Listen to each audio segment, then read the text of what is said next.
Em junho de 1509, Henrique VIII foi coroado rei da Inglaterra. Seu reinado seria decadente e brutal e alteraria o curso da história. Quando Henrique dividiu a Igreja Católica, tomando para si o poder e a riqueza, o povo pagaria um alto preço. Guerras estrangeiras sangrentas e, no país, a morte de quem se rebelasse. Foi um reinado de terror, mas promoveu o mais ambicioso programa de modernização já visto. É uma construção numa escala imensa. Isso é fenomenal. É inacreditável. O rei investiu o equivalente a bilhões para construir castelos, casas magníficas e uma nova marinha real. Nos 500 anos desde sua morte, o mundo que Henrique criou desapareceu. Agora, nossos investigadores pretendem reconstruí-lo. Eles vão descobrir seu legado em madeira, tijolos e argamassa. Vão recriar o esplendor e a majestade do mundo perdido de Henrique VIII.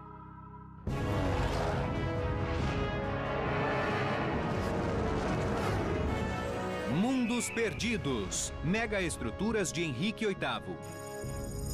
Grã-Bretanha, início do século XVI. A Inglaterra tem um novo rei. Um rei cuja ascensão ao trono marca o início de 38 anos de mudanças violentas e dramáticas. Amanda Bean é historiadora. Ela quer encontrar provas concretas da revolução que Henrique VIII trouxe ao seu reinado. Nosso outro pesquisador é Jonathan Foyle. Ele é perito em História da Arquitetura e vai examinar as construções que Henrique deixou para ver o que revelam sobre aquele homem. E começa pelo palácio mais bem preservado. O Hampton Court data de 1515 e tem o estilo arquitetônico do período Tudor, a era que recebeu o nome da dinastia da família do rei. Hoje, o curador desta magnífica construção é Kent Rawlinson. É muito bom te ver. Como vai? É uma construção maravilhosa. Não é impressionante? É magnífico na escala. E o Quando que você há neste observa o palácio Hampton Court, diz ao senhor que é ele quase tudo? como se fosse a manifestação da arquitetura de Henrique VIII.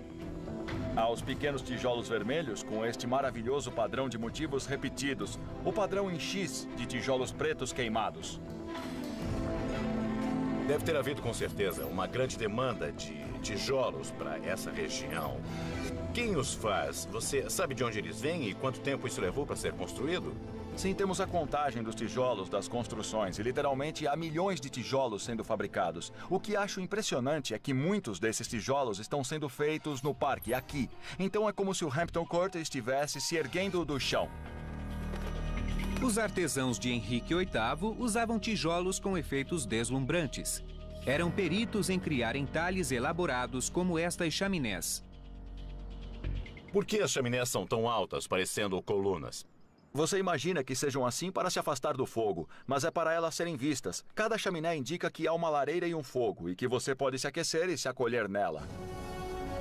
Ter uma lareira em cada quarto era muito raro, um luxo supremo no século XVI.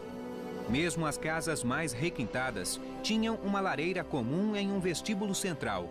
Mas no Hampton Court, Henrique VIII introduziu uma nova era de modernidade e luxo.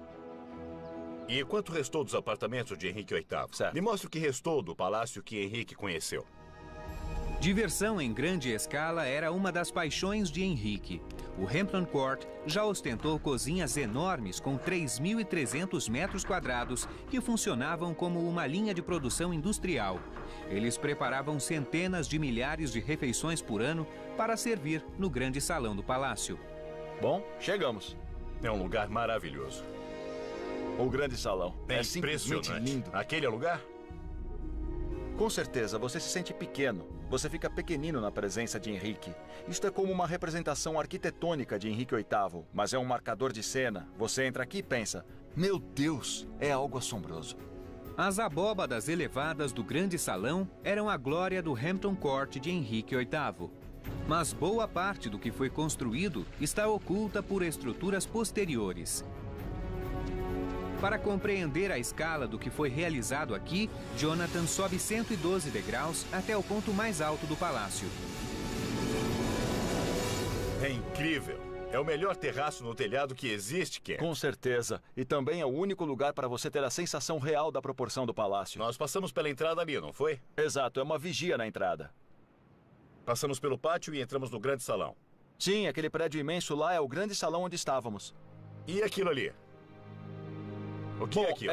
Tudo isto, que faz parte do Palácio Barroco agora, foi construído em meados de 1700. Esse pátio é da época de Henrique VIII, mas há novas construções ao redor dele. Nos 5 séculos depois da morte de Henrique VIII, a grande maioria destas construções foi substituída pela arquitetura barroca que vemos hoje. Mas o que restou do período Tudor revela a Jonathan os segredos do estilo da engenharia de Henrique VIII. Agora, podemos descascar a fachada do século XVII para restaurar a construção à sua glória anterior e revelar o palácio que o grande rei conhecia. Este era o Hampton Court de Henrique VIII. Depois de 12 anos e do equivalente a 40 milhões de dólares, ele chegou a cobrir uma área de 23.200 metros quadrados. Através de técnicas de construção e design inovadores, Henrique VIII criou um palácio prazeroso ao lado do rio. Henrique criou esse esplendor para impressionar seus súditos. Esta construção foi um evento e, até mesmo hoje, embora as áreas particulares de Henrique tenham sumido, ela é uma peça da realeza que ainda tem o poder de impressionar. Dos tijolos vermelhos e chaminés altas até os espaços abertos das torres do grande salão, o Hampton Court mostrou a Jonathan as características arquitetônicas da era Tudor do rei. Na busca pelos palácios perdidos do reinado de Henrique VIII, estas pistas serão inestimáveis. Durante sua vida, Henrique VIII gastou milhões de dólares em casas majestosas, mas nada comparado ao capital que ele investiu nas forças armadas e na defesa. No início do século XVI, a Inglaterra sofria a constante ameaça dos inimigos do outro lado do oceano, na França. Em um grande esforço para aumentar as defesas, o rei construiu uma fileira de 30 fortalezas, cujo objetivo era proteger a costa exposta da Inglaterra. Amanda Beam viajou ao Castelo Cambriano, no litoral sul. Aqui, as ruínas das melhores fortalezas de Henrique VIII ainda montam guarda. O rei participou do projeto de suas fortalezas. Ele empregou arquitetos e engenheiros que ficavam em Hampton Court. E juntos eles projetaram estruturas originais para maximizar a potência de fogo e resistência. O Castelo Cambriano foi uma das maiores fortalezas de artilharia de Henrique VIII, construído para defender o estratégico Porto Rye. Barry Yates é o zelador e o guia daqui. Ele conhece cada centímetro das fortificações do castelo. Para uma fortaleza que deve guardar o porto, deveria ter uma visão melhor do mar. Hoje fica a 1,5 km do mar, mas na época de Henrique VIII ele ficava a 90 metros. Logo depois do castelo, você pode ver as cristas que se formaram perto do mar. Isto aconteceu muito depressa e deu ao castelo uma vida ativa muito curta. Hoje o mar retrocedeu tanto que mal conseguimos vê-lo, mas na época de Henrique VIII a fortaleza montava guarda em uma península pequena toda cercada de água. Os baluartes do castelo cambriano seguiam um padrão comum à maioria dos castelos da época, a construção ao redor de uma torre central. É bem baixo, cuidado com a cabeça. O acesso da torre para a área do forte era através de um complexo de túneis interligados que se completam com desenhos de 5 séculos. E bem aqui na parede, no reboco original, há um pequeno desenho que deve representar Henrique VIII bem aqui. Esse é o Henrique VIII? Eu sei que parece o Humpty Dumpty, mas a forma arredondada, o cabelo, o nariz e a boca maltratados devem representar Henrique VIII. Você sabe quem fez isso? Não, acho que ninguém sabe como isso veio parar aqui. Vamos entrar para dar uma olhada dentro da torre central? Vamos. A torre central é a parte mais antiga da fortaleza. Durante o ano de 1530, ela foi aumentada de 9 para 18 metros e funcionava como uma torre de vigia. Entalhados nas paredes externas estão os emblemas da família do rei, a rosa Tudor e a flor de lis. Nós saímos daqueles túneis baixos e estreitos para este espaço amplo. Você pode ver portinholas semicirculares. Muitas delas foram preenchidas habilidosamente, enquanto as torres foram construídas. E mais acima vemos os nichos retangulares que apoiavam vigas maciças que sustentavam o piso. Depois, lá embaixo, há quadrados de pedras que sustentavam vigas verticais que davam apoio para vários pisos, inclusive o telhado. No ponto mais alto da fortaleza, a torre central era o posto de observação. Ela era cercada por 5 baluartes e armada com várias aberturas para armas que cobriam cada ângulo de acesso ao porto. Do lado de fora, dá para ver a curva da estrutura. Quais as vantagens de ter esse tipo de estrutura? Esta curva significa que as 4 aberturas para armas em cada baluarte teriam uma visão de comando da região ao redor. Não havia jeito de você se aproximar desse castelo sem ser visto. O projeto em forma de trevo que o próprio Henrique VIII planejou para esta fortaleza foi extremamente eficaz. A forma redonda das muralhas desviaria os projéteis, reduzindo drasticamente seu potencial destruidor. Se examinarmos as aberturas das armas, vamos ver como as paredes eram grossas. É uma estrutura de defesa maciça. E acima de cada canhão, há uma chaminé muito bem elaborada projetada para eliminar a fumaça quando o canhão fosse disparado.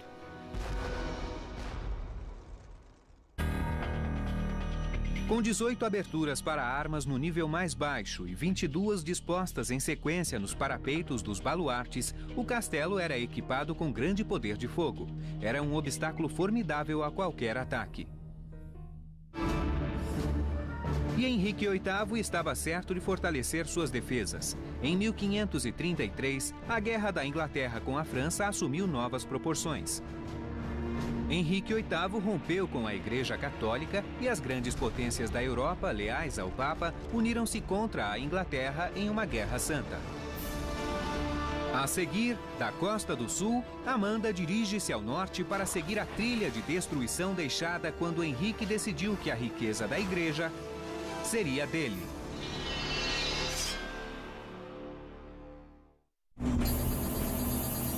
Na Inglaterra do século XVI, a era moderna está surgindo e a força motora por trás dessa mudança é o novo rei Henrique VIII. Vimos o esplendor do Hampton Court, o palácio construído para seu prazer,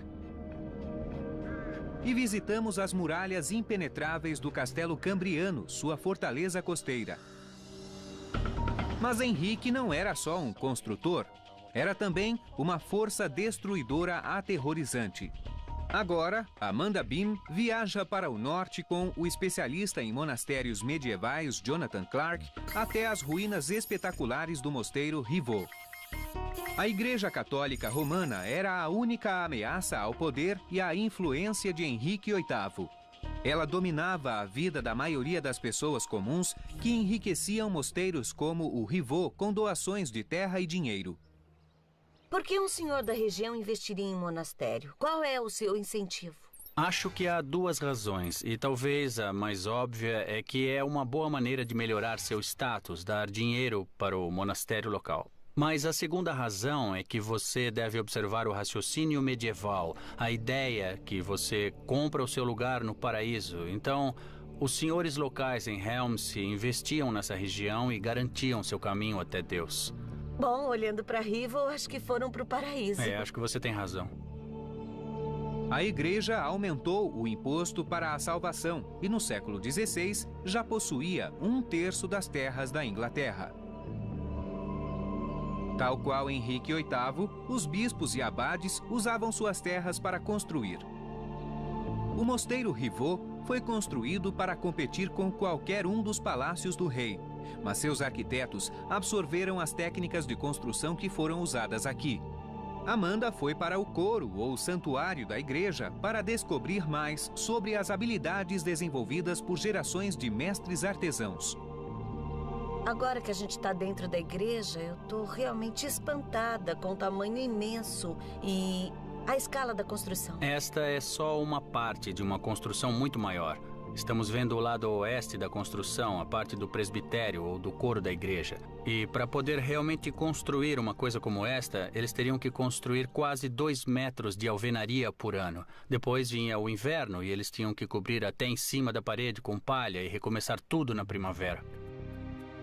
Na média de 2 metros por ano, as paredes levariam 7 anos para começar a receber o telhado. Durante a construção, o enorme peso desse telhado, todo em abóbadas de pedra, seria suportado por um robusto cimbramento. Quando o arco de pedra estivesse completo, o cimbre era removido. Dentro da igreja, hoje as saliências de pedra que sustentam estas estruturas de madeira ainda podem ser vistas. Isso é maravilhoso. Com esse corte transversal, você pode ver como a parede foi construída. Isso mesmo, é um corte transversal perfeito, não é? Você tem um silhar maravilhoso que foi muito bem cortado, formando uma camada externa. Depois, por fora, dá para ver outra camada deste silhar maravilhoso.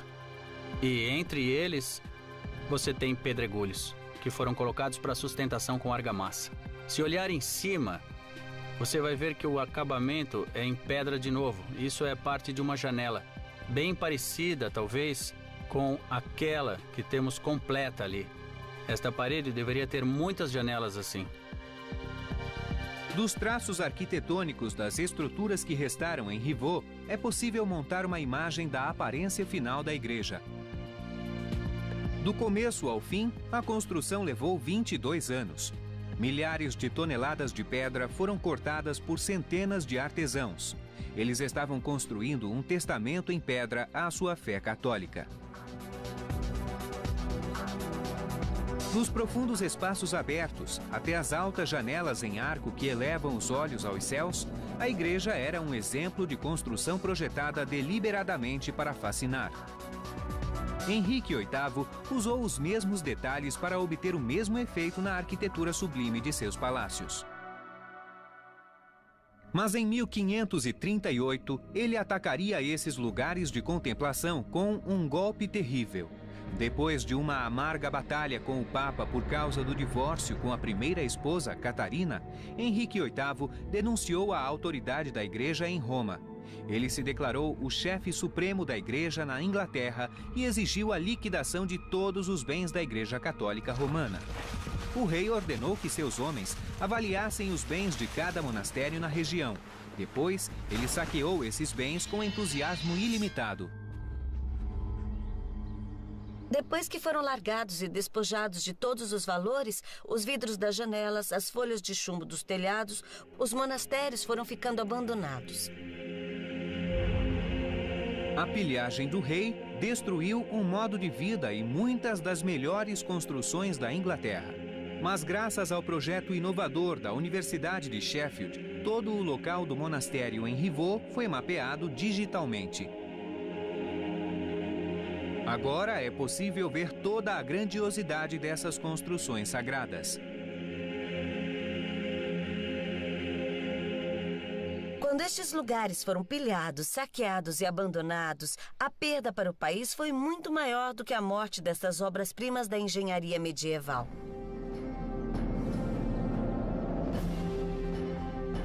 Os monastérios esculpiram a paisagem, estimularam o comércio e enriqueceram a economia local durante séculos, mas foram destruídos quase da noite para o dia por Henrique VIII. O rei não se comoveu com as vidas e os monumentos que destruiu. Para ele, tratava-se de lucro. Os bens que juntava eram investidos na paixão de sua vida: perseguir o poder e a glória. Agora, Jonathan Foyle está em busca da maior expressão da arte bélica, a arma que mudaria o equilíbrio mundial do poder e redefiniria a guerra naval para sempre.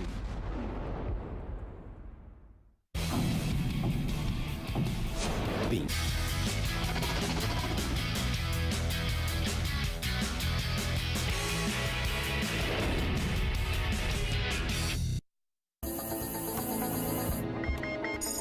Inglaterra do século XVI, época de mudanças e revoluções maciças.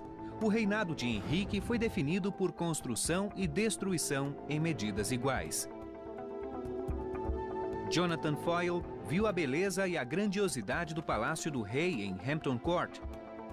E Amanda Beam testemunhou a trágica devastação do monastério Rivaux.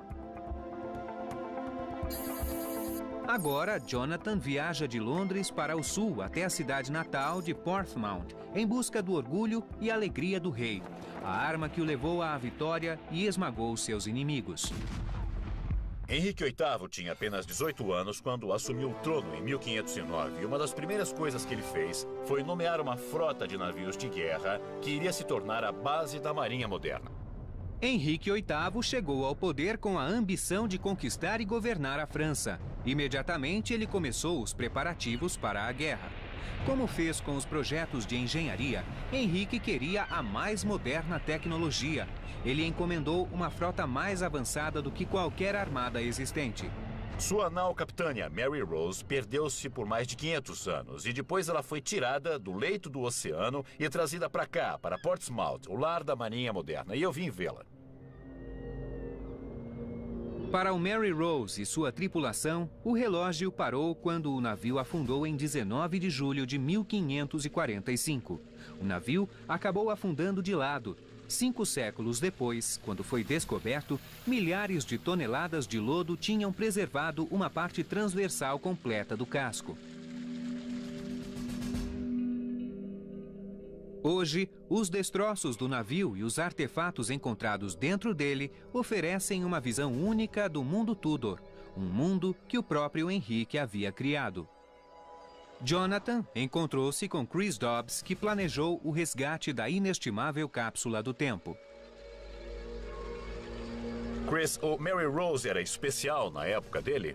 Extraordinariamente especial. Uma das coisas mais importantes sobre ele é que foi construído como navio de guerra. Então, enquanto nas gerações anteriores o rei adaptou o navio mercantes, o Mary Rose foi o primeiro a ser construído como navio de guerra desde o começo. Seu projeto inovador combinava velocidade e poder de destruição. Pelos padrões da época, o Mary Rose era colossal. Ele tinha 45 metros de comprimento, 12 metros de largura e 14 metros de altura. Com carga máxima, tripulação e munição, ele pesava assombrosas 700 toneladas. O segredo do sucesso foi a engenhosa construção do casco do navio. A coisa mais extraordinária é que, quando analisávamos as formas do casco, descobrimos que ele foi construído de acordo com um princípio que só ficou conhecido por volta de 1580. Então, ele estava 70 anos à frente de seu tempo. Essa descoberta reescreveu a história da arquitetura naval. Ela aponta Henrique VIII como um inovador que adotou as ideias científicas mais modernas para criar uma revolução no projeto e iniciar uma nova era na guerra naval. O segredo do enorme poder de fogo do Mary Rose era outra inovação. Os arquitetos planejaram portinholas que podiam ser abertas para atirar e fechadas, formando um lacre impermeável.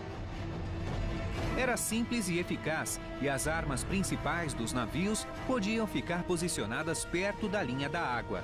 Quanto mais baixo a arma ficasse no navio, maior e mais pesada poderia ser.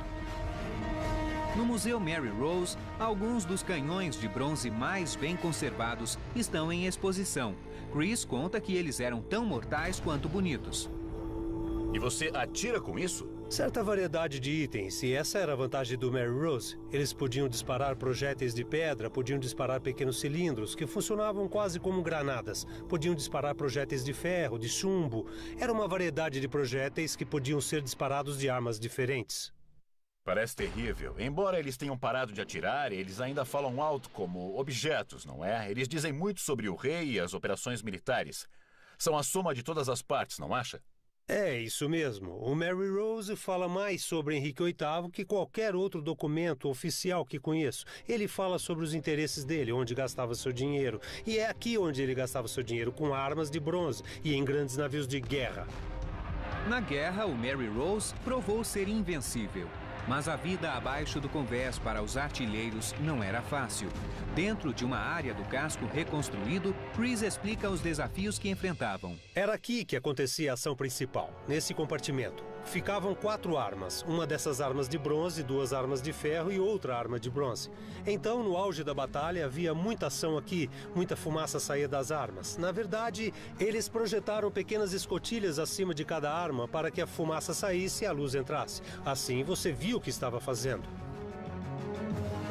O Mary Rose foi a máquina de guerra marítima mais moderna que o mundo já vira, mas, depois de décadas de trabalho, seu fim foi tão trágico quanto sua carreira tinha sido gloriosa. Sobrecarregado e em batalha contra a França, o navio foi atingido por ventos fortes repentinos. Ele adernou com as portinholas abertas.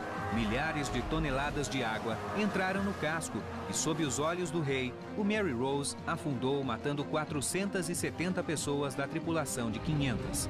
As portinholas baixas das armas, a inovação que dera vantagem ao navio na guerra, provocou sua ruína. Os destroços do navio do rei ficaram congelados neste momento, e seu conteúdo preservado permite vislumbrar um período perdido do reinado de Henrique. Isto é como nosso santo graal, é nossa despensa. Isto são polias, que estão em condições fantásticas. Você pensaria que elas foram feitas ontem porque estão novas em folha, e realmente estão. Nunca foram usadas no navio, encontramos no Convés Orlop, mas em condições perfeitas. E isso ficou debaixo da água por 437 anos. É impressionante. Inacreditavelmente preservadas. São destroços que se comparam a Pompeia, mas fica ainda melhor porque estes são os objetos pessoais ligados a Henrique VIII. Algumas pessoas não podiam ter suas próprias gamelas, então o que temos aqui são tigelas e utensílios do próprio navio. E esses objetos estão gravados com a letra H, e é o H de Henrique. São as tigelas de Henrique, embora ele seja um rei e comessem utensílios de ouro, prata ou peltre. Isso são objetos do próprio navio, e tudo que tem a letra H pertence a Henrique. O Mary Rose parece um dia congelado no tempo, porque o dia 19 de julho de 1545, quando o navio afundou bem perto do porto, parece não ter mudado nada para os objetos que foram trazidos do fundo do mar. Estamos bem próximos de Henrique VIII? Claro que estamos. O H está estampado nas tigelas, nas balas de canhão e nos próprios canhões. É impressionante. Isso mostra como o rei pensava nesse navio. Isso faz sua cabeça girar quando você lembra que o rei viu o navio afundando na sua frente há mais de 500 anos. As descobertas sobre o Mary Rose revelaram Henrique VIII como um homem de grande ambição, concentrado na busca pela glória. Ele investiu nas ideias mais modernas e desenvolveu novas tecnologias para dar à armada superioridade em batalha. O Mary Rose não foi substituído durante a época de Henrique, mas seu projeto foi referência para os navios de guerra nos séculos seguintes. A seguir, da costa sul da Inglaterra, nossos especialistas viajam ao coração da capital em busca do lado obscuro do reinado turbulento de Henrique VIII. Amanda Beam segue pelo rio até o local onde Henrique realizou seus feitos mais macabros. Este foi um lugar de terror, tortura e morte. A Torre de Londres. Bem-vindo.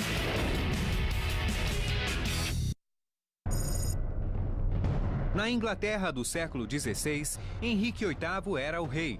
Seus legados em engenharia permitem aos especialistas compreender o homem que governou com mão de ferro. Construtor, guerreiro, revolucionário religioso, o rei era tão cruel quanto criativo. Agora, a historiadora Amanda Beam tenta encontrar o símbolo mais forte da brutalidade de Henrique. Um lugar onde o preço de construir seu império foi pago com sangue. Para achá-lo, ela segue o caminho que as vítimas de Henrique teriam percorrido até seu terrível destino. Estou a caminho de um lugar que, embora não tenha sido construído por Henrique, tem uma associação sinistra com o lado sombrio da vida em seu tribunal medieval. Tendo se separado da Igreja Católica e se declarado chefe supremo da Igreja na Inglaterra, Henrique VIII se autonomeou representante de Deus na Terra. Isto significava que a lei do rei era a lei de Deus e questioná-la era sacrilégio e traição. Os traidores, Henrique disse uma vez, deveriam ser punidos com severidade para o terror dos outros. A pena para traição era a morte.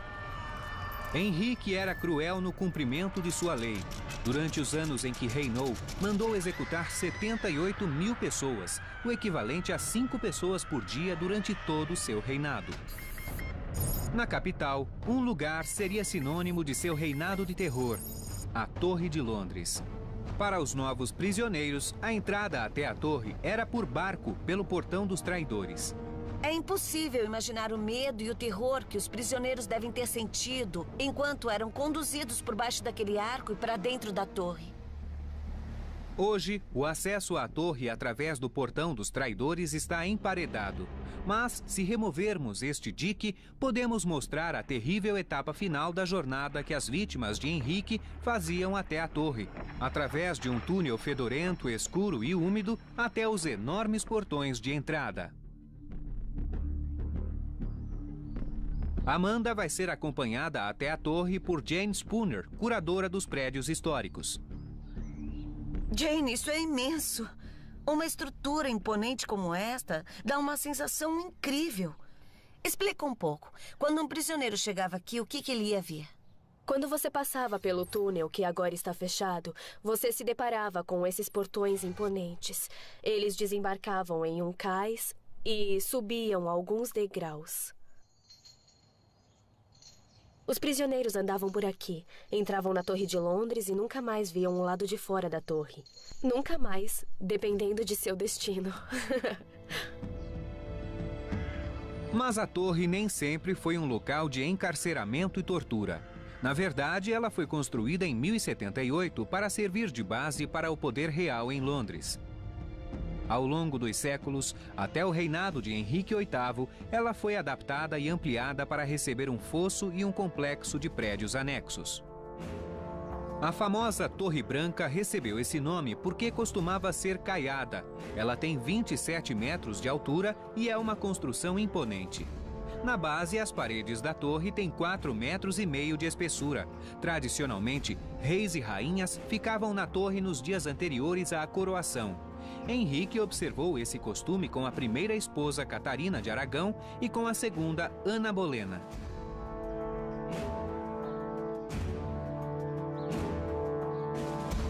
Então é óbvio que Henrique VIII não construiu a Torre de Londres inteira. Muitas dessas estruturas já estavam aqui antes do seu reinado. Mas o que ele fez para aperfeiçoá-la ou o que ele construiu enquanto estava aqui? Bom, houve uma grande campanha de restauração e construção em 1532, quando a torre estava sendo preparada para a coroação de Ana Bolena, que ocorreu em 1533. E os preparativos para isso foram rápidos. Os apartamentos reais eram estendidos desta torre para o que é agora a ruína daquela outra torre. Aquela que está do ali. lado oposto, isso mesmo. Precisa usar a imaginação, porque ela não existe mais. Os prédios que adornaram o complexo da torre foram exemplos impressionantes da habilidade de Henrique de construir em grande escala, rápida e eficientemente. Construídos com estruturas de madeira sobre uma fundação de tijolos, eram na verdade estruturas pré-fabricadas. O átrio principal e a câmara de vigia, semelhantes aos de Hampton Court, foram decorados com tapeçarias e gesso fino. O toque principal da representação de Henrique sobre a torre em 1530 foi o acréscimo das cúpulas colossais em forma de cebola no topo dos bastilhões da Torre Branca. Você pode imaginar a representação da Suprema Monarquia destacando-se sobre todos os procedimentos. Isso foi a tela de fundo para aquele processo de coroação realmente magnífico de Ana Bolena, que começou aqui na Torre de Londres. É uma ironia pensar que 3 anos depois ela voltou aqui como prisioneira do rei. Eu acredito que a rapidez da mudança de seu destino deve ter pesado bastante sobre ela. Enfrentando acusações duvidosas de adultério, incesto e traição, Ana Bolena foi condenada à morte e executada. O local onde foi decapitada, nos jardins da torre, está marcado hoje por um memorial de vidro. Depois da execução de Ana Bolena, Henrique VIII transformou este palácio real em uma prisão. Embora projetadas para afastar exércitos hostis, as grossas paredes dos inúmeros quartos da torre se revelaram eficazes para manter prisioneiros. Em muitas celas, os presos deixaram mensagens rabiscadas nas paredes. Como Ana Bolena, a maioria dos prisioneiros da torre era inocente. Mesmo assim, enfrentavam torturas terríveis para confessar antes da execução por enforcamento, fogo ou decapitação. Ninguém escapava da ira de Henrique, e nada atrapalharia seu caminho. Os atos brutais praticados por Henrique no interior da torre mancharam a reputação do palácio para sempre. Henrique acreditava que Deus havia lhe dado o direito de governar, e quem se opusesse a ele encontraria o próprio inferno aqui. A seguir, do horror da Torre de Londres, vamos viajar rio acima para o coração da cidade, onde Jonathan Foyle está em busca da maior criação de Henrique VIII. Um palácio perdido, engolido e escondido na sede do governo britânico.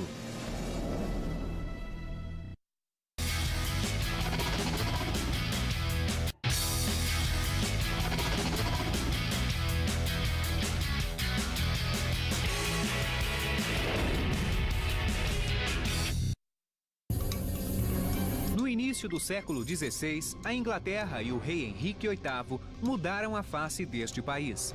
Seu reinado foi marcado por construções e destruições em escala maciça. Vimos o poder de sua armada e testemunhamos a destruição de todo um estilo de vida. Mas agora nossos especialistas estão em busca de uma das maiores conquistas do rei. Jonathan está seguindo uma pista até o centro de Londres, na área onde fica a sede do governo britânico.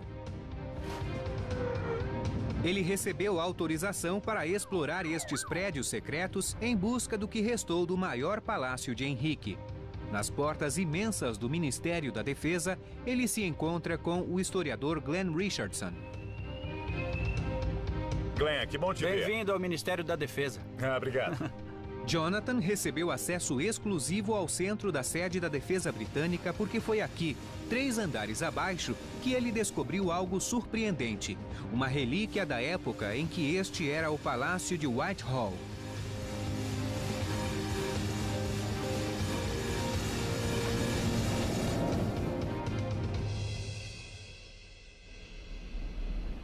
Chegamos. Nossa. É tão inesperado. Minha primeira impressão é que é um dos maiores prédios desconhecidos da Inglaterra Tudor. E cumpriu o que prometeu? Com toda certeza. É extraordinário. Veja só isso, é uma coisa incrível. Veja essas abóbadas salientes. Elas são pequenas e são moldadas delicadamente e estão sobre essas belíssimas colunas octagonais. Tudo isso é de origem Tudor. Na verdade, é uma das melhores construções que eu já vi. A pergunta é por que se incomodar com um porão de vinhos? Se tivesse dinheiro para fazer um porão de vinhos tão bonito como este, imagine como seria o resto do lugar. E isso revela algo sobre o seu poder, sua sensibilidade, seu conhecimento sobre o estilo arquitetônico. O público da Europa pode ver os lugares mais afastados. Você abre uma porta e diz a eles, dê uma olhada, é isso mesmo? É, isso é possível. E o lugar acima do porão de vinhos? Quem é que bebe o vinho? A Grande Câmara. Se retirarmos a parte externa do Ministério da Defesa e restaurarmos a adega de vinhos ao lugar original, poderemos ver a disposição dos aposentos reais. A Grande Câmara era onde o rei recebia seus convidados mais importantes. O aposento acomodava 200 pessoas sentadas e, como no grande salão de Hampton Court, serviam-se banquetes para as cortesãs do rei e dignatários visitantes. E o vinho jorrava livremente dos barris bem armazenados na adega. Ao construir até o mais mundano dos aposentos em alto padrão, Henrique exibia sua riqueza e grandiosidade para todos verem. Para o olhar treinado de Jonathan, cada pedra conta uma história e nos aproxima mais do mundo perdido do rei. Para mim, tijolos e massa falam muito sobre as pessoas. Você pode ver os métodos nos quais os prédios eram construídos. E estas colunas octagonais são clássicas do período Tudor. Elas são cortadas individualmente por pedreiros e, às vezes, se tiver sorte, você vai ver a chamada marca do pedreiro. Cada pessoa tinha um símbolo que era gravado na pedra. É um modo de garantir a qualidade do trabalho. E se você olhar direito, você vai saber quem foi que fez. Isso aqui está bem feito, veja só. É um trabalho de qualidade excelente que vai até o topo da árvore. Eu estou muito curioso para encontrar tudo que sobrou do Whitehall para tentar unir tudo e montar uma imagem de como era todo o complexo, porque ele se estende por muitas vezes o tamanho dessa única sala. Em um corredor, Jonathan descobre uma pintura que mostra uma pequena parte do palácio. O Parque de Lazer de Henrique VIII, um complexo imenso dedicado à sua paixão pelo esporte. Esta é a construção de um homem que tem dinheiro e poder para realizar seus caprichos. À esquerda, vemos uma arena dedicada ao nobre esporte da justa.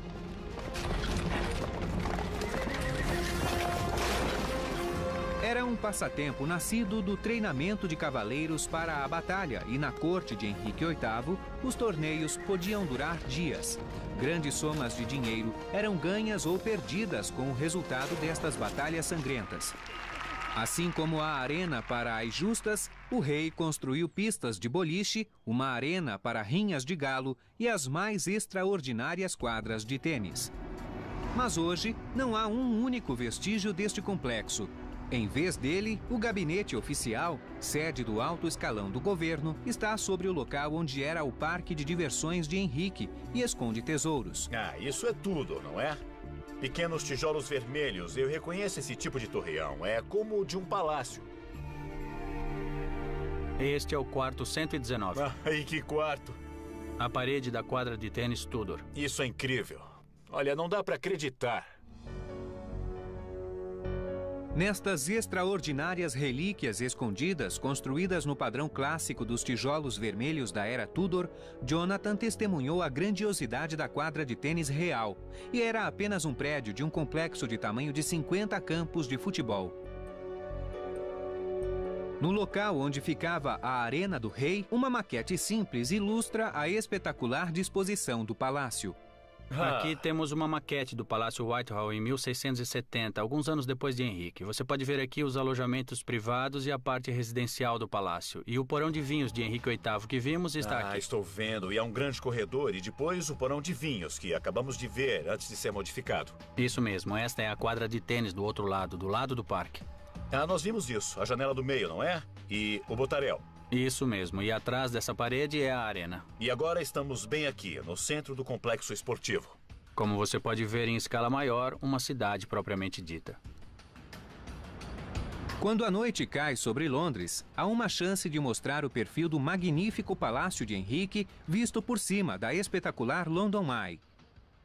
Do topo da London Eye, você passa da maquete para uma vista aérea de Londres moderna. Você pode ver como o Palácio de Henrique VIII era grande. Clay me mostrou o que restou do porão de vinho debaixo daquele telhado brilhante. O prédio do Ministério da Defesa. Estávamos a 6 metros abaixo do nível térreo, mas aquele porão de vinho era uma construção pequena em um conjunto de quase 10 hectares. Era como uma mini-cidade dentro de uma cidade que se estendia da abadia Westminster, passava pelo caminho escuro onde ficava o pátio para torneios de justas, uma área de 210 metros de comprimento. E você vê também o salão, que fica bem perto do rio, com os apartamentos de frente para esta vista toda.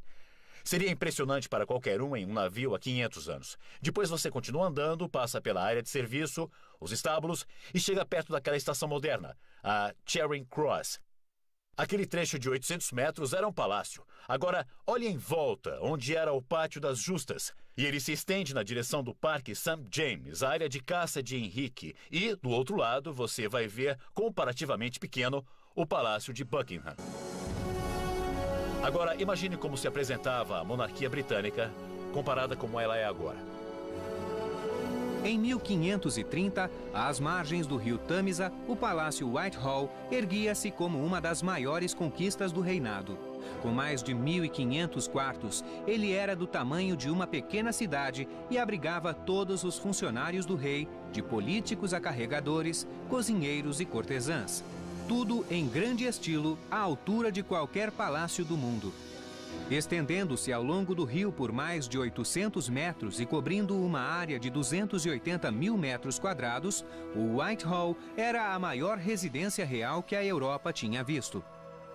Era a expressão máxima de riqueza, extravagância e poder.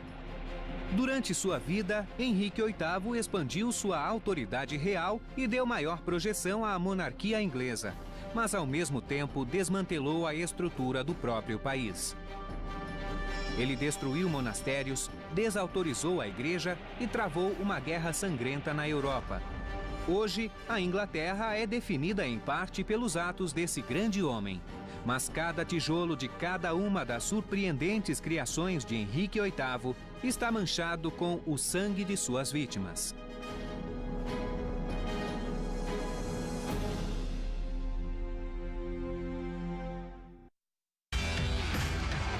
Estão sendo feitos no parque, aqui.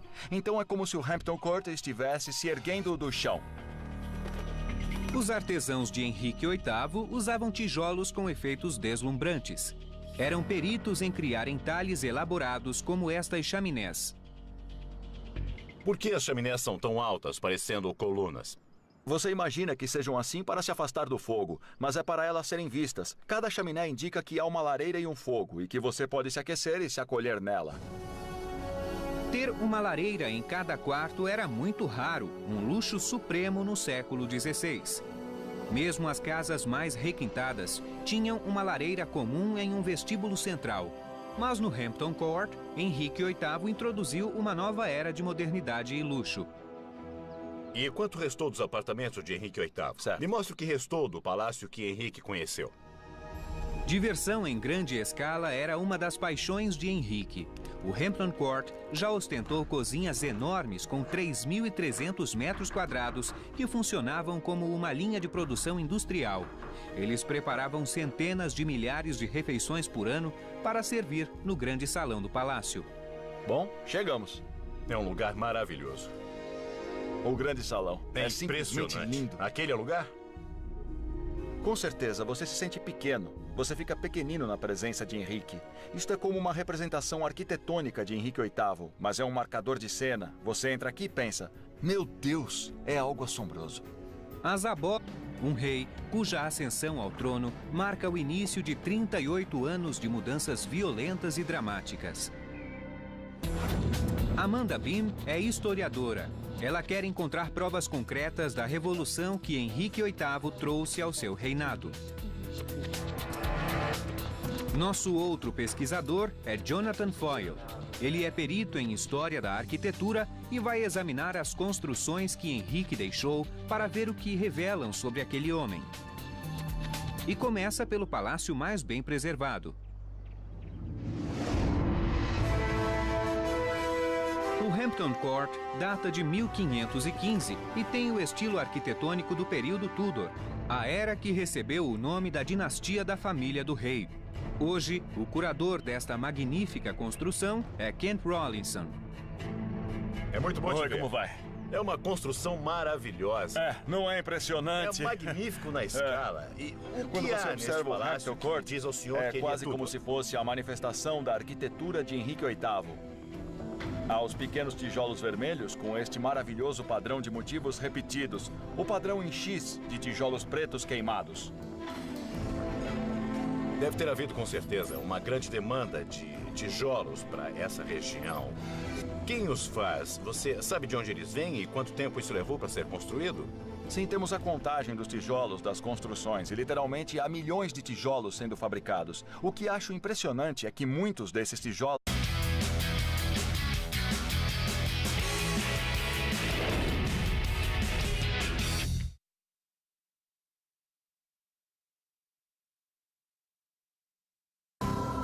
Em junho de 1509, Henrique VIII foi coroado rei da Inglaterra. Seu reinado seria decadente e brutal e alteraria o curso da história.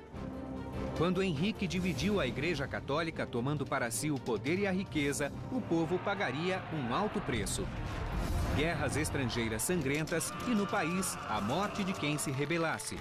Foi um reinado de terror, mas promoveu o mais ambicioso programa de modernização já visto. É uma construção numa escala imensa. Isso é fenomenal. É inacreditável. O rei investiu o equivalente a bilhões para construir castelos, casas magníficas e uma nova marinha real. Nos 500 anos desde sua morte, o mundo que Henrique criou desapareceu. Agora, nossos investigadores pretendem reconstruí-lo. Eles vão descobrir seu legado em madeira, tijolos e argamassa. vão recriar o esplendor e a majestade do mundo perdido de Henrique VIII.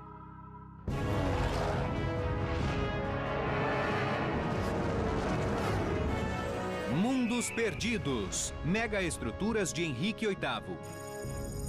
Grã-Bretanha, início do século XVI. A Inglaterra tem um novo rei. As abas elevadas do Grande Salão eram a glória do Hampton Court de Henrique VIII.